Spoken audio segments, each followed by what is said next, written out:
എല്ലാവർക്കും നമസ്കാരം. നമ്മുടെയൊക്കെ വീടുകളിൽ, പ്രത്യേകിച്ച് മുതിർന്നവരിടയിൽ നമ്മളെപ്പോഴും കേൾക്കുന്നൊരു വാക്കുണ്ടല്ലോ, ദൃഷ്ടി അല്ലെങ്കിൽ കണ്ണേറ്. ഒരു പുതിയ വണ്ടി വാങ്ങുമ്പോൾ, അല്ലെങ്കിൽ നമ്മുടെ മക്കളുടെ വിജയത്തെക്കുറിച്ചോ ആരെങ്കിലും ഒന്ന് പുകഴ്ത്തി പറഞ്ഞാലും മതി, അപ്പം തന്നെ നമുക്കൊരു ക്ഷീണം വരും. നമ്മളിൽ പലർക്കും ഈ അനുഭവം ഉണ്ടായിട്ടുണ്ടാവും. അപ്പോൾ ഇത് വെറും ഒരു വിശ്വാസം മാത്രമാണോ, അതോ ഇതിന് പിന്നിൽ വല്ല ശാസ്ത്രീയ സത്യവുമുണ്ടോ? ഇന്ന് നമ്മൾ സ്നേഹത്തോടെയും ബഹുമാനത്തോടെയും ആ വിഷയത്തെക്കുറിച്ചാണ് സംസാരിക്കാൻ പോകുന്നത്. അതെ, ഇതാണ് നമ്മുടെ എല്ലാവരുടെയും മനസ്സിലുള്ള ആ പ്രധാന ചോദ്യം. ഈ പറയുന്ന കണ്ണേർ എന്നതൊക്കെ ശരിക്കും ഉള്ളതാണോ? ഈ സംശയം വളരെ സ്വാഭാവികമാണ് കേട്ടോ. കാരണം ഒരു വശത്ത് നമ്മുടെ പാരമ്പര്യവും മറുവശത്ത് നമ്മുടെ ഇന്നത്തെ ചിന്തകളുമുണ്ട്. അപ്പോ നമുക്കിതിന്റെ ഉള്ളിലേക്കൊന്ന് ഇറങ്ങിച്ചെന്ന് നോക്കിയാലോ? ഒന്ന് ഓർത്തു നോക്കിയേ. ഏതെങ്കിലും ഒരു കല്യാണമോ നല്ലൊരു ചടങ്ങോ കഴിഞ്ഞ് വീട്ടിലെത്തുമ്പോഴായിരിക്കും മുതിർന്നവർ പറയുന്നത്, ആഹാ, നല്ല ദൃഷ്ടി കിട്ടിയിട്ടുണ്ടെന്ന്. അല്ലെങ്കിൽ നമ്മുടെ കഴിവിനെ ആരെങ്കിലും വല്ലാതെ പുകഴ്ത്തിയതിനു ശേഷം ഒരു ഉന്മേഷക്കുറവ്, ഒരു പ്രത്യേക കാരണവുമില്ലാത്ത ക്ഷീണം, തലവേദന, ഒന്നിനും ഒരു മൂടില്ലാത്ത അവസ്ഥ. ഈ തോന്നലുകളൊക്കെ നമുക്ക് നല്ല പരിചയമുള്ളതാണല്ലേ? ഇതിലെ ഏറ്റവും രസമുള്ള കാര്യം എന്താണെന്നറിയോ? നമ്മുടെ ഈ അനുഭവങ്ങളെ ശാസ്ത്രം ഒരു അന്ധവിശ്വാസമാണെന്ന് പറഞ്ഞ് അങ്ങ് തള്ളിക്കളയുന്നില്ല. സത്യത്തിൽ നമ്മുടെ ഈ തോന്നലുകൾക്ക് പിന്നിലെ കാരണം വ്യക്തമാക്കുന്ന ഒരു ശാസ്ത്രീയമായ പേര് തന്നെയുണ്ട്. അത് നമ്മുടെ പാരമ്പര്യത്തെ തെറ്റാണെന്ന് സ്ഥാപിക്കുകയല്ല, മറിച്ച് അത് എങ്ങനെ ശരിയാകുന്നുവെന്ന് നമുക്ക് കൂടുതൽ വ്യക്തമായി കാണിച്ചു തരികയാണ് ചെയ്യുന്നത്. നമുക്കെല്ലാവർക്കും പ്ലാസിബോ ഇഫക്റ്റിനെക്കുറിച്ച് കേട്ടറിവുണ്ടാകും. അതായത്, ഒരു മരുന്ന് കഴിച്ചാൽ അസുഖം മാറുമെന്ന് നമ്മൾ പൂർണ്ണമായി വിശ്വസിച്ചാൽ ആ വിശ്വാസം കൊണ്ടുതന്നെ നമുക്ക് അസുഖം ഭേദമായെന്ന് തോന്നും.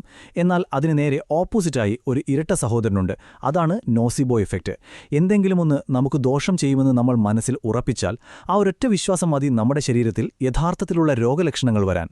നമ്മൾ കണ്ണേറെന്ന് പറയുന്ന പല അനുഭവങ്ങളുടെയും ശാസ്ത്രീയമായ വിശദീകരണം തുടങ്ങുന്നത് ഇവിടെ നിന്നാണ്. അപ്പോൾ എന്താണ് ഈ നോസിബോ ഇഫക്റ്റ്? സിമ്പിളായിട്ട് പറഞ്ഞാൽ, നമ്മുടെ നെഗറ്റീവ് ചിന്തകൾക്ക് നമ്മളെ ശാരീരികമായി തന്നെ തളർത്താൻ പറ്റും. ആരുടെയെങ്കിലും കണ്ണു തട്ടിയോ എന്ന ഒരു ചെറിയ പേടി മതി, ആ പേടി നമ്മുടെ ശരീരത്തിൽ ശരിക്കും അസ്വസ്ഥതകൾ ഉണ്ടാക്കാൻ തുടങ്ങും. ഇത് വെറും തോന്നലല്ല, നമ്മുടെ ചിന്തകളോട് ശരീരം പ്രതികരിക്കുന്നതുകൊണ്ടാണ് ഇങ്ങനെ സംഭവിക്കുന്നത്. നമ്മുടെ മനസ്സും ശരീരവും തമ്മിൽ അത്രയ്ക്ക് ശക്തമായ ഒരു ബന്ധമാണുള്ളത്. നമ്മുടെ ഓരോ ചിന്തകളും വികാരങ്ങളുമെല്ലാം ഹോർമോണുകളെന്ന് പറയുന്ന കെമിക്കൽ മെസ്സഞ്ചറുകളിലൂടെ തലച്ചോറിൽ നിന്ന് ശരീരത്തിന്റെ ഓരോ കോശത്തിലേക്കും എത്തുന്നുണ്ട്. ചുരുക്കി പറഞ്ഞാൽ, നമ്മുടെ ചിന്തകൾക്ക് നമ്മുടെ ശരീരത്തിൽ യഥാർത്ഥ മാറ്റങ്ങൾ ഉണ്ടാക്കാൻ സാധിക്കും. ശരി, അപ്പോൾ ഇതെങ്ങനെയാണ് സംഭവിക്കുന്നതെന്ന് നമുക്ക് നോക്കാം. ദൃഷ്ടി കിട്ടിയോ എന്നൊരു ചിന്ത മനസ്സിൽ കയറുന്ന നിമിഷം നമ്മുടെ തലച്ചോറ് ഒരു എമർജൻസി സിഗ്നൽ കൊടുക്കും. അതോടെ ശരീരം കോർട്ടിസോൾ എന്ന സ്ട്രെസ് ഹോർമോൺ കൂടുതലുണ്ടാക്കാൻ തുടങ്ങും. അതേസമയം നമുക്ക് സന്തോഷവും എനർജിയും തരുന്ന ഡോപ്പമിൻ എന്ന ഹോർമോണിന്റെ അളവ് കുറയുകയും ചെയ്യും.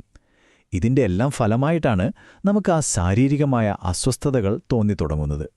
ഈ കോർട്ടിസോള് കുറേ നേരം നമ്മുടെ ശരീരത്തിൽ ഇങ്ങനെ കൂടി നിന്നാൽ എന്ത് സംഭവിക്കും? ശരീരം എപ്പോഴും ഒരു അറ്റാക്കിന് തയ്യാറെടുത്ത് നിൽക്കുന്ന പോലെയാവും. നമ്മുടെ ഇമ്മ്യൂണിറ്റി, അതായത് രോഗപ്രതിരോധ ശേഷി കുറയും.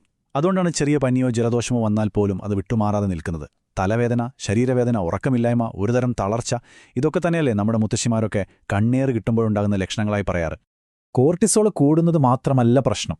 നമുക്ക് സന്തോഷവും ഊർജ്ജവും തരുന്ന ഡോപ്പമിന്റെ അളവ് കുറയുന്നതുകൊണ്ടാണ് മനസ്സങ്ങ് തളർന്നുപോയി എന്നോ ഒന്നിനുമൊരു താൽപ്പര്യവുമില്ലാത്ത അവസ്ഥയോ നമുക്ക് തോന്നുന്നത്.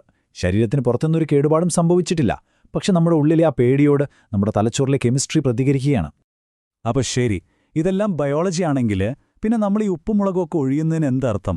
എന്തുകൊണ്ടാണ് ആ ഒരു കർമ്മം ചെയ്യുമ്പോൾ നമുക്കൊരു ആശ്വാസം തോന്നുന്നത്? ഇപ്പം നിങ്ങളുടെ എല്ലാ മനസ്സിൽ ഈ ചോദ്യം വരുമെന്ന് എനിക്കറിയാം. ഇത് നമ്മൾ വളരെ ശ്രദ്ധയോടെ മനസ്സിലാക്കേണ്ട ഒരു കാര്യമാണ്. ശാസ്ത്രം നമ്മുടെ പൂർവികരുടെ അറിവിനെ ഇല്ലാതാക്കുകയല്ല ചെയ്യുന്നത്, മറിച്ച് അവരുടെ ആ അറിവിന് എത്രത്തോളം ആഴമുണ്ടായിരുന്നു എന്ന് നമുക്ക് തെളിയിച്ചു തരികയാണ്. അവരുടെ നിരീക്ഷണങ്ങൾ എത്ര കൃത്യമായിരുന്നു എന്ന് ഇന്നത്തെ ശാസ്ത്രം നമുക്ക് കാണിച്ചു തരുന്നു. അമ്മയോ മുത്തശ്ശിയോ സ്നേഹത്തോടെ വന്ന് നമുക്കുവേണ്ടി ദൃഷ്ടി ഒഴിയുമ്പോൾ ശരിക്കും എന്താണ് സംഭവിക്കുന്നത്?